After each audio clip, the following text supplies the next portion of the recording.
borrow money.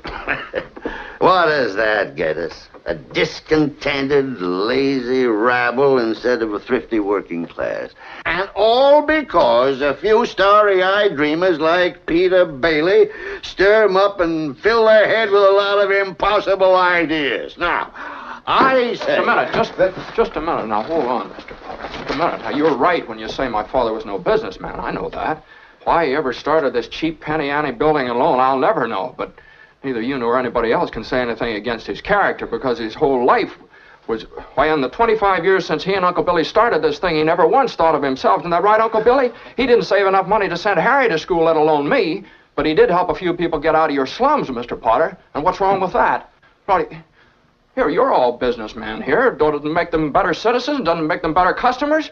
You said that what'd you say just a minute ago? They had to wait and save their money before they even thought of a decent home? Wait for what?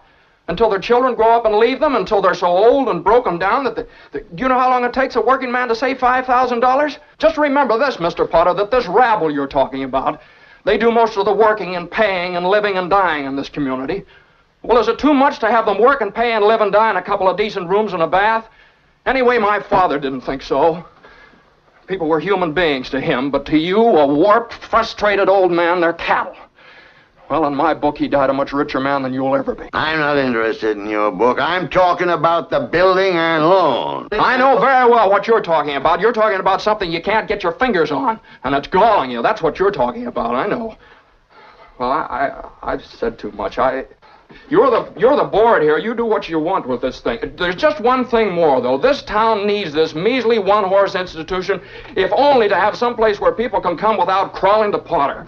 Come on.